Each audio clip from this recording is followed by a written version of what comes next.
আজ তৃতীয়বারের জন্য শপথ নিতে চলেছেন প্রধানমন্ত্রী হিসাবে নরেন্দ্র মোদী। নরেন্দ্র মোদীর সরকার গঠন হতে চলেছে, এনডিএ জোট সরকার গঠন হতে চলেছে। আজ রাষ্ট্রপতি ভবনে শপথ নেবেন প্রধানমন্ত্রী হিসাবে নরেন্দ্র মোদী। তার সাথে সাথে কেন্দ্রীয় মন্ত্রিসভায় ঠাঁই পেতে চলেছেন এক ঝাঁক সাংসদ। তার মধ্যে যে জল্পনাটা ছড়িয়েছিল বিচারপতি অভিজিৎ গঙ্গোপাধ্যায়কে নিয়ে, কারণ লোকসভা ভোটে এবার সবথেকে বড় চমক বিজেপির অভিজিৎ গঙ্গোপাধ্যায়, প্রাক্তন বিচারপতি অভিজিৎ গঙ্গোপাধ্যায়, যিনি নিয়োগ দুর্নীতিকাণ্ড থেকে শুরু করে দুর্নীতির ঢোল ফাটিয়ে দিয়েছেন রাজ্য সরকারকে অস্বস্তির মধ্যে ফেলেছেন, বিড়ম্বনার মধ্যে ফেলেছেন অভিজিৎ গঙ্গোপাধ্যায়। লোকসভা ভোটের আগেই আচমকা হাইকোর্ট থেকে ইস্তফা দিয়ে বিজেপিতে যোগদান করেন অভিজিৎ গঙ্গোপাধ্যায়। তমলুক আসন থেকে ভোটে লড়েন অভিজিৎ গঙ্গোপাধ্যায়। তার বিপক্ষ প্রার্থী দেবাংশু ভট্টাচার্যকে একেবারে কুপঘাত করে ছেড়েছেন।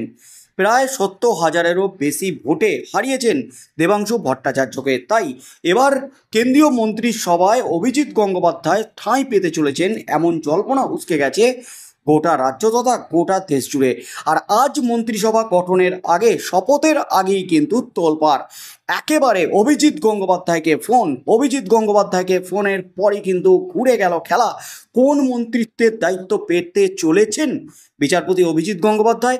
রাত থেকেই একাধিক সাংসদের মোবাইলে আসছে ফোন। আজ ঘটবে বিরাট কিছু। 11 ঘন্টার ম্যারাথন বৈঠক, চূড়ান্ত ফয়সালা হয়ে গেল সেই বৈঠকই। তৈরি নতুন ক্যাবিনেট। এই ক্যাবিনেটের সদস্য কারা হবেন তার সিদ্ধান্ত নিলেন অমিত শাহ, বিজেপির সভাপতি জেপি নাড্ডা ও দলের সাধারণ সম্পাদক বিএল সন্তোষ। আজ প্রধানমন্ত্রীর সঙ্গে শপথ নিতে পারেন 30 জন মন্ত্রী। তাদের শনিবার রাত থেকেই ফোন করা শুরু হয়ে গেছে। সূত্রের খবর, ফোন এসেছে চিরাগ পাসওয়ান, এইচ ডি কুমারস্বামীর কাছে। অন্যদিকে বাংলা থেকে অভিজিৎ গঙ্গোপাধ্যায় ও শান্তনু ঠাকুরের কাছেও ফোন এসেছে। তারাও মন্ত্রী হতে চলেছেন। আজ 7:15 প্রধানমন্ত্রী হিসাবে শপথ গ্রহণ করবেন নরেন্দ্র মোদী। সূত্রের খবর, তার আগে হবু মন্ত্রীদের সঙ্গে চা বৈঠকে বসবেন মোদী। প্রধানমন্ত্রীর বাসভবনেই এই আসর বসবে। কারা প্রধানমন্ত্রীর সঙ্গে আজ শপথ গ্রহণ করবেন তা গতকালের বিজেপির শীর্ষ নেতৃত্বের বৈঠকেই স্থির করা হয়েছে। রাত থেকেই সাংসদদের কাছে ফোন আসা শুরু হয়েছে। সকালেও একাধিক নবনির্বাচিত সাংসদ ফোন পেয়েছেন। তাদের জানানো হয়েছে যে তারা মন্ত্রী হচ্ছেন। আজই শপথ গ্রহণ, এমনটাই সূত্র মারফত জানা গেছে। বিজেপির সাংসদদের মধ্যে আজ প্রধানমন্ত্রীর সঙ্গে শপথ নিতে পারেন অমিত শাহ, রাজনাথ সিং এবং নীতিন গডকরি।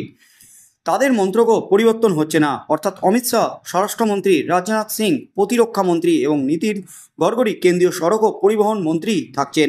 উত্তর পূর্ব ভারতের দুই বিজেপি সাংসদ সর্বানন্দ সোনোয়াল ও কিরণ রিজিজু ও বিজেপির শীর্ষ নেতৃত্বের ফোন পেয়েছেন। পশ্চিমবঙ্গের দুই বিজেপি সাংসদ অভিজিৎ গঙ্গোপাধ্যায় ও শান্তনু ঠাকুরের কাছেও এসেছে ফোন। তাঁরা আজই দিল্লি যাচ্ছেন, এমনটাই সূত্রের খবর। অন্যদিকে বিজেপির জোট সঙ্গীদের মধ্যে এলজেপির চিরাগ পাসওয়ান, জেডিএসের এইচ.ডি. কুমারস্বামী, আপনা দল এর অনুপ্রিয়া প্যাটেল, আরএলডির জয়ন্ত চৌধুরী, হিন্দুস্তানি মোর্চার জিতেন রাম মাঝির কাছেও মন্ত্রী হওয়ার ফোন এসেছে বলে সূত্রের খবর। অর্থাৎ সরাসরি অভিজিৎ গঙ্গোপাধ্যায়কে ফোন। এবার কিন্তু সিকে ছিঁড়তে চলেছে বাংলা থেকে, কারণ বাংলার দিকে আলাদা করে ফোকাস রাখছে এমনই কিন্তু খবর উঠে আসছে। একা ম্যাজিক ফিগার ছুঁতে পারেননি ঠিকই, এবার শরিকদের নিয়ে সরকার গঠন করতে চলেছেন নরেন্দ্র মোদী। আজ তৃতীয়বারের জন্য প্রধানমন্ত্রী পদে শপথ নেবেন নরেন্দ্র মোদী। রাইসিনা হিলসে সাজো রব। সন্ধ্যে 7:15 রাষ্ট্রপতি ভবনে শপথ নেবেন মোদী। এনডিএ সরকারের মন্ত্রিসভায় ঠাঁই হবে বাংলার সাংসদদের। বাংলা থেকে শান্তনু ঠাকুর এবং অভিজিৎ গঙ্গোপাধ্যায়ের নাম নিয়ে আলোচনা চলছে। পদ্ম শিবিরের অন্তঃসূত্রে খবর, মোদীর সঙ্গে 52 থেকে 55 জন মন্ত্রী শপথ নিতে পারেন। ক্যাবিনেট মন্ত্রী পদে শপথ নিতে পারেন 19 থেকে 22 জন মন্ত্রী। প্রতিমন্ত্রী পদে শপথ নিতে পারেন 33 থেকে 35 জন। একজন ক্যাবিনেট মন্ত্রী ও 2 জন প্রতিমন্ত্রী পেতে পারে টিডিপি। জেডিইউ পেতে পারে একজন ক্যাবিনেট মন্ত্রী ও একজন প্রতিমন্ত্রী। একনাথ শিন্ডের শিবসেনা, এলজেপি থেকেও একজন করে মন্ত্রী হতে পারেন। আরএলডি অজিত পাওয়ারের এনসিপি থেকে একজন মন্ত্রী হতে পারেন। উত্তরপ্রদেশ থেকে মন্ত্রী হতে পারেন রাজনাথ সিংহ। মধ্যপ্রদেশ থেকে মন্ত্রী হতে পারেন জ্যোতিরাদিত্য সিন্ধিয়া, শিবরাজ সিংহ চৌহান। এছাড়াও মন্ত্রিত্ব পেতে পারেন হরিয়ানার প্রাক্তন মুখ্যমন্ত্রী মনোহরলাল খট্টর। ফের মন্ত্রী হতে পারেন জেপি নাড্ডা, ভূপেন্দ্র যাদব, অর্জুন রাম মেঘওয়াল। মোদীর ক্যাবিনেট মন্ত্রী হতে পারেন এস জয়শঙ্কর, অশ্বিনী বৈষ্ণব, নীতিন গডকরি, পীযূষ গোয়েল।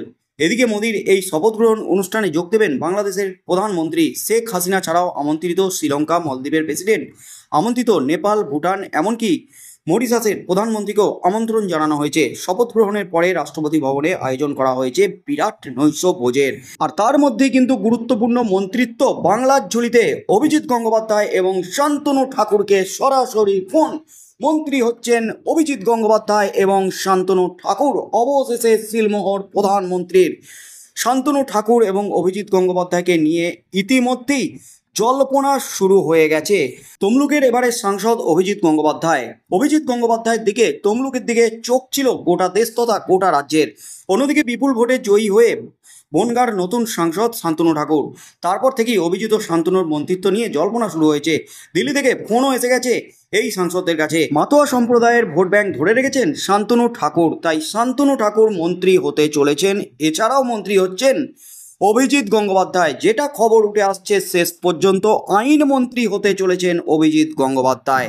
আইনমন্ত্রী হিসাবে অভিজিৎ গঙ্গোপাধ্যায়ের নাম প্রস্তাব করেছেন নরেন্দ্র মোদী, এমনই কিন্তু খবর উঠে আসছে। তবে প্রতিমন্ত্রী না পূর্ণ মন্ত্রী সে ব্যাপারে কিন্তু এখনও পর্যন্ত নিশ্চিত নয়। তবে আইনমন্ত্রী হতে চলেছেন অভিজিৎ গঙ্গোপাধ্যায়, এমনই কিন্তু খবরে একেবারে তোলপাড় পড়ে গেছে রাজ্য রাজনীতিতে। তবে আজ সন্ধ্যায় কি হতে চলেছে রাষ্ট্রপতি ভবনে, অভিজিৎ গঙ্গোপাধ্যায় সহ বাংলার সাংসদরা কে কোন মন্ত্রিত্ব পেতে চলেছেন, সেদিকেই চোখ থাকবে গোটা রাজ্য তথা গোটা দেশবাসীর।